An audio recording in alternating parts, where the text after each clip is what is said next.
Open a magazine rack in 1969 and look for something made for black women. You wouldn't find it. Not one page. Not one cover. And not even one story reflecting her face or her life. At the time, black women made up 12% of America, buying clothes, cosmetics, and everything in between. Yet, not a single national magazine thought they were worth the ink, until Essence shattered the mold. Today, Essence has over 16 million readers, and a festival that pumps hundreds of millions into New Orleans every single summer. But it all started with 4 men, 0 experience, and a $13,000 loan. This is how they built an empire. Chapter 1. The Gap Nobody Wanted to See. In 1968, black women were everywhere in American culture. Aretha Franklin was rewriting what a voice could do. Diana Ross was selling millions of records. Tina Turner was performing sets that left arenas in pieces, and Nina Simone was turning the civil rights movement into music that hit you right in the chest. Black women were the culture. They were shaping what America listened to, what it danced to, and what it wore. And if one of those women walked into a drugstore and looked at the magazine rack, she would find absolutely nothing made for her. Not Vogue, not Cosmopolitan, not Harper's Bazaar, none of them. And that wasn't an accident, it was a choice. The American magazine industry had looked at black women as a consumer market and quietly decided they weren't worth pursuing. In fact, less than 2% of total U.S. advertising budgets in 1968 were directed toward black consumers. Less than 2% for a demographic that was over 10% of the population and spending real money on real products every single day. The industry had decided their dollars didn't count the same way. They looked at millions of women with disposable income, real interest in fashion and beauty and culture, and said, not worth it. That calculation was wrong. It was also an insult, and it had been sitting there unchallenged for decades. Edward Lewis was 28 years old and working as a financial analyst at First National City Bank in New York when that calculation started bothering him enough to do something about it. Lewis had grown up poor in the South Bronx, the kind of neighborhood where a football scholarship was your ticket out and where making it meant everything your family sacrificed actually mattered. He earned that scholarship to the University of New Mexico, graduated with a degree in political science, and worked his way into a banking executive training program. He was on track. He was going to be just fine. But then in 1968, he attended a conference on black Americans in the business world. He walked in as a banker. He walked out with an idea that would consume the next 37 years of his life. There was an audience of millions of black women in this country, and nobody was speaking to them in print. Not one page, not one column, not one fashion spread that reflected who they were. And that wasn't just a missed market. It was an insult that had gone unanswered for way too long. So Lewis brought in Clarence Smith, another young man from the Bronx who sold insurance and shared the same hunger for something bigger than a salary. He brought in Cecil Hollingsworth, a graphics consultant, and Jonathan Blount, a salesman from New Jersey. The 4 of them formed a partnership. None of them had ever published a single page of anything. None of them had run a newsroom or managed a print production cycle. What they did have was a concept, a partnership, and a bone-deep belief that they were right. But they almost killed the whole project before it launched by giving it the wrong name. Their first choice was Sapphire, meant to evoke gemstone beauty, something rare and distinctly black. It got killed quickly because Sapphire was already a slur, a dismissive, ugly caricature of black women that had circulated through American pop culture for years, designed to make black women feel small. Putting that name on the cover of a magazine meant to celebrate those same women would have been the contradiction that ended everything before it started. They threw it out entirely. What they landed on instead was simpler, cleaner, and infinitely better. One word: essence. Everything they wanted to say captured in a single breath. But turning that idea into reality would nearly destroy them. Chapter 2. The $13,000 loan and the years that almost ended it. The money simply wasn't there. Lewis and his partners went from one investor meeting to the next, hearing the same answer in different tones. Polite, professional, no. The pitch itself wasn't complicated. There are millions of black women in this country, no magazine is made for them, and we want to build it. But the capital that flowed freely for proven concepts dried up the moment it was aimed at black women, pitched by black men, with zero publishing experience between them. The meetings were careful. The doors stayed closed. What they finally scraped together was a $13,000 loan from Freedom National Bank, the institution Jackie Robinson had helped establish to serve the black community in New York. They added family contributions, personal credit cards, and borrowed favors. The people who believed in what they were building had nothing financial to gain, and the people with real investment capital wanted no part of it. But Essence launched anyway in May 1970. The first cover featured a black woman with a natural afro and a direct mission statement to celebrate the beauty, pride, strength, and uniqueness of all black women. The initial print run was 50,000 copies. Then the internal chaos started almost immediately. 3 editors-in-chief walked out within the first 12 months. Not 1. 3. The magazine didn't have a stable editorial identity yet. Yet what it did have was a readership that wanted it badly enough to keep buying copies while everything behind the scenes was falling apart. But the financial situation was in even worse shape than the newsroom. They weren't fully capitalized, and they were burning through money they didn't have. The lifeline that came next was the most unlikely one Lewis could have imagined, and it cost him far more than he ever anticipated. Playboy Enterprises agreed to loan Essence $250,000 in 1971. At the time, that was the exact difference between staying alive and shutting the doors. Lewis took it. But the loan came with conditions, editorial oversight that gave their financial savior direct influence over the magazine's creative direction. For 2 founding partners, that was a betrayal. Hollingsworth and Blount walked out. 2 of the 4 men who had built this from nothing were gone before the publication reached its 2nd birthday. They would later sue for their share of profits, a legal battle that dragged on for 3 painful years before Hollingsworth finally sold his shares and the dispute closed. Only Lewis and Smith stayed. The Playboy money kept them alive long enough to build something real, but the first lesson of Essence had already been written in the most painful way possible. Outside money is never actually free. Every dollar someone loans you at a moment of crisis comes with a cost you didn't fully see before you needed it. But sometimes that dollar is the only reason you're still standing. And standing was everything right then. But the magazine still had no real editorial voice. And the person who would change that wasn't a journalist. She was a cosmetologist who had never written a single published word. Chapter 3. The Woman Who Walked In Without a Resume. The magazine desperately needed an editorial voice. But what it found was a 23-year-old licensed cosmetologist from Harlem who had never written for a publication in her life. No journalism degree, no publishing credits.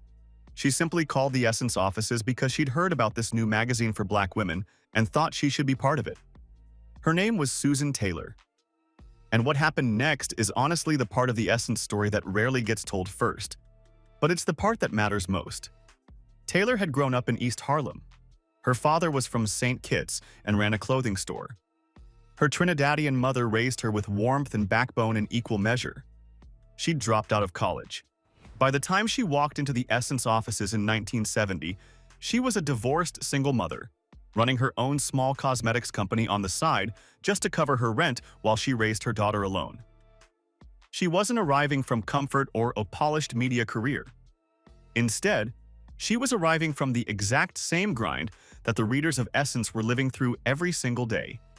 She understood those women from the inside, not from research. She called. She got a meeting. She got hired as the magazine's first beauty editor. There was no long interview process and no search committee. There was simply a woman who showed up because she believed she belonged there, and an editorial team desperate enough to see what she could do. What followed was one of the quieter, more disciplined climbs in American journalism. Over the next decade, she moved from beauty editor to fashion editor, and eventually took over the publication's entire creative direction. In 1981, she was named editor-in-chief, and she would stay in that chair for the next 19 years. 19 years as the person who decided what Essence said, who it covered, what it stood for, and how it spoke to the woman reading it every month. What she built wasn't just a successful magazine. It was a genuine relationship between a publication and its readership that is incredibly rare. She wrote a monthly column called In the Spirit, not a fashion column, not a piece on celebrity gossip, but a meditation on self-love, on what it meant to be a Black woman in America, and on the quiet daily dignity that never makes headlines but holds entire communities together. Readers kept the columns. They passed them down to their daughters. They wrote back in volumes that made the editorial offices feel, at certain moments, less like a newsroom and more like a community center for women who just needed to know they weren't alone. American Libraries magazine named her the most influential Black woman in journalism in America in 1994. Yet, she'd never taken a single journalism class. What she had was a genuine, unmediated connection to the women she was writing for, because she was one of them. You can't hire that from a prestigious masthead. It either lives in you or it doesn't. In Susan Taylor, it was entirely there. By the time she stepped down as editor-in-chief in 2000, Essence had a paid circulation of over 1 million and a total readership of 7.5 million. From 50,000 copies and 3 departing editors in 12 months to the most widely read publication for Black women in American history. And that entire transformation had one name at its center. But while Taylor was building the soul of the magazine, Lewis was spending 30 years fighting a war the advertising industry didn't want him to win. Chapter 4. Every Door That Closed. While Susan Taylor was building Essence's editorial soul, Edward Lewis was spending 30 years walking into rooms that didn't want to let him in. Not because his numbers were weak, not because his product was inferior, but because the advertising industry had a structural problem with Black media that no circulation figure could fully dissolve on its own. The pattern was consistent. Companies that sold cosmetics, fashion, and household goods, the exact products Black women actually bought, were routing their ad dollars to white women's magazines without a second thought. When Lewis's sales team walked in, the objections came wrapped in professional language. Audience size, demographics, market fit. But the real message underneath was older and uglier than any of those phrases. So Lewis kept going. He built a sales team that understood the Black consumer market better than any of the brands he was pitching. He brought data into rooms that had never seen it used this way. He showed companies that their ideal customers were already reading Essence and buying their products anyway, all without a single ad in a magazine that actually spoke to them. He wasn't asking for charity. Instead, he was telling them they were losing business they didn't even know they had. By 1975, Essence had pulled in approximately $3.5 million in advertising revenue. And by 1977, a single January issue was circulating 550,000 copies. Those numbers had become undeniable. The market nobody wanted to fund in 1968 was producing a publication with the readership of a major national magazine. The skeptics were running out of places to hide. Then came the defining confrontation. In 1986, Revlon's president, Irving Botner, publicly stated that Black-owned businesses would disappear within a few years and all be sold to white companies. He didn't say it quietly in a boardroom. He said it in public, on the record. The Black business community organized immediately. A national boycott of Revlon launched, and Essence, a magazine that still needed advertising revenue to pay its staff and keep its lights on, banned Revlon's ad dollars from its pages entirely. Not reluctantly. Entirely, with no negotiation and no quiet conversation behind closed doors first. The line was drawn in public because that's exactly where Botner had drawn his. A company dependent on advertising chose principle over income. Lewis held that line without flinching. The industry noticed. The readers noticed. And when the boycott eventually ended, Revlon came back and placed ads in Essence anyway. The market Lewis had been insisting was real and significant for 20 years had finally become impossible to dismiss, even for the people who'd tried longest to dismiss it. By the early 1990s, Essence had become exactly what its founders believed it could be, so the question was, where did it go next? Chapter 5. The Party That Became an Empire. Essence had become exactly what its founders always believed it could be by the early 1990s. 1 million paying subscribers. A readership that organized part of their cultural identity around the magazine every single month. a brand embedded in households across the country in a way that very few publications in American history have ever managed to achieve.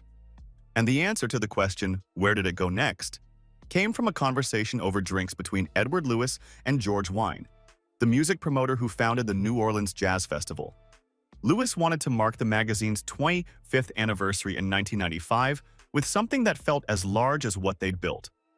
So Wine proposed a music festival. 4th of July weekend. New Orleans. The Superdome. Black music, black culture, black women. In the city that had been the heartbeat of African-American life for 200 years. But the idea met resistance before it ever met an audience. Inside the Essence offices, Susan Taylor questioned whether a live event was the right direction for a magazine brand. In New Orleans, tourism officials were skeptical that a festival for black women would generate real economic benefit for the city. It was the same doubts from the same familiar place. The assumption that this audience was smaller and less willing to show up than all the evidence kept saying it was. Then 142,000 people showed up to the first Essence Festival in 1995. To hear Aretha Franklin, to hear B.B. King, to stand in a crowd of black women from across the country in a city whose food, music, and history belonged to them in a way almost no other American city could claim. The one-time anniversary event became an annual institution before the weekend was even over. Nobody formally decided to keep it going. The decision was simply made by 142,000 people who drove, flew, and made arrangements they couldn't easily afford. Because this wasn't just a concert, it was the first time something this size had been built for them, and they weren't going to let it be a one-time thing. By 2016, the festival drew 450,000 attendees and generated $200 million in economic impact for New Orleans in a single weekend. By 2024, attendance had reached 500,000, and the economic footprint for Louisiana exceeded $300 million annually. That's not a magazine promotional event. That is one of the most significant cultural and economic gatherings in the American South, built because a publisher had a conversation over drinks with the right person, and an audience showed up that had always been far larger than anyone but him had believed. But with empire comes the question every founder eventually faces. What do you do when it's time to let go? Chapter 6. The Sale That Broke Something. Through the late 1990s, the print magazine world was beginning its long structural change. Digital wasn't yet destroying advertising revenue. That reckoning was coming, but hadn't quite arrived. Yet the signals were visible for anyone paying honest attention. Edward Lewis had been running Essence for 30 years. He'd survived the founding chaos, the Playboy deal, the partner lawsuits, and the advertising industry's sustained resistance. He was the last original founder standing. And he had to decide what came next. In 2000, Time Inc. purchased a 49% stake in Essence Communications.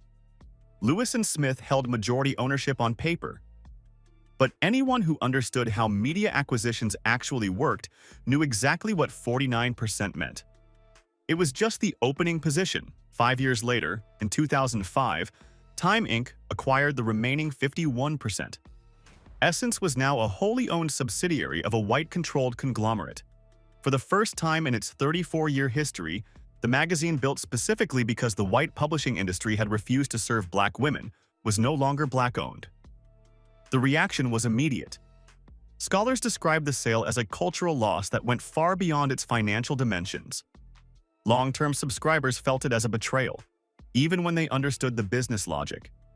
Media researchers describe the Time Inc. era as deeply traumatic. And the concern went beyond the symbolic. A publication whose entire reason for existing was rooted in the lived experience of black women was now being run by executives who didn't share that experience, accountable to shareholders who'd never read a single issue. The anxieties had something concrete to attach to in 2010, when Essence hired a white woman as its fashion director, the first in the magazine's 40-year history. The reader's response was immediate and volcanic. Social media amplified the outrage in ways the editorial team hadn't anticipated. Critics said it was exactly what everyone had feared, that corporate white ownership would quietly, steadily dismantle the cultural commitment that made Essence matter. The editors defended the hire, but while some readers accepted the explanation, most didn't forget that it had happened. Ultimately, the underlying question of who actually controlled the brand's decisions never fully resolved during the Time Incorporated years.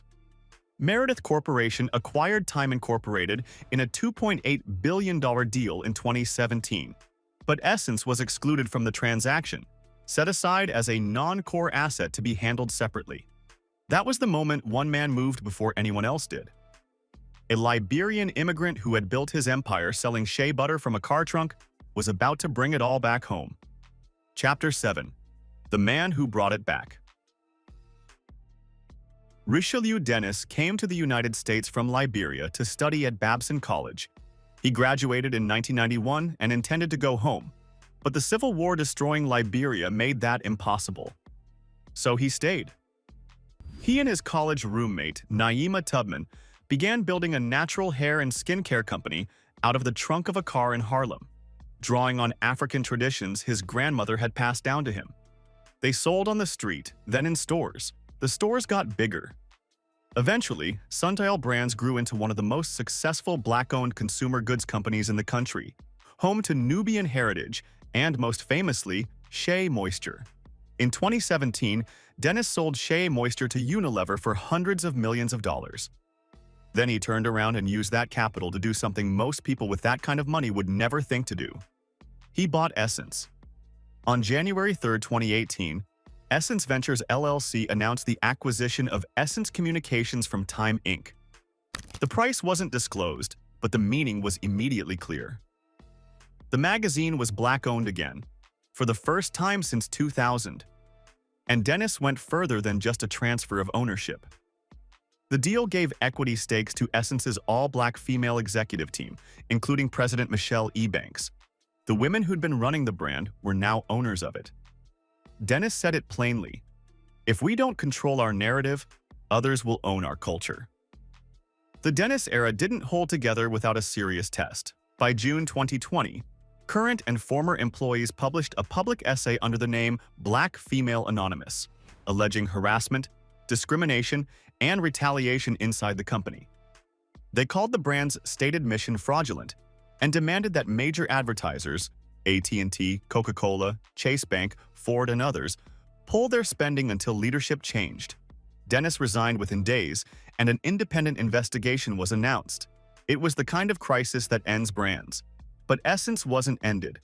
Caroline Wanga became CEO of Essence Ventures and led the company through the aftermath with exactly the steadiness the moment required. The festival continued. The magazine continued. The audience held. By 2024, the Essence Festival of Culture drew 500,000 people to New Orleans. The economic impact on Louisiana exceeded $300 million in a single weekend. The total reach across print, digital, and social exceeded 16 million people.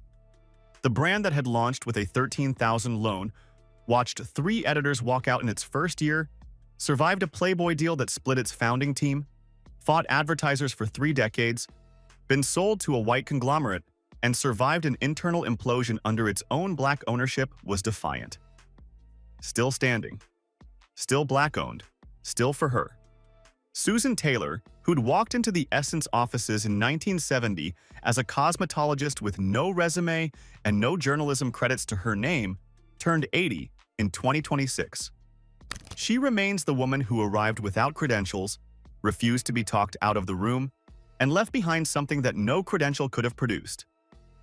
The magazine built with a $13,000 loan and no business plan was still publishing, making a legacy unbroken and a space forever dedicated to Black women. A $13,000 loan. 3 editors gone in year 1, 2 decades of advertisers saying no. A sale to a white conglomerate, and a public implosion. Essence survived all of it because the women it was built for refused to let it go. That is what a real empire looks like. So, who do you think is the real architect of Essence's legacy? Susan Taylor? Edward Lewis? Or the women who refused to let it die? Drop your thoughts in the comments below and don't forget to like, share, and subscribe to Black Status for more. See you in the next video. Bye!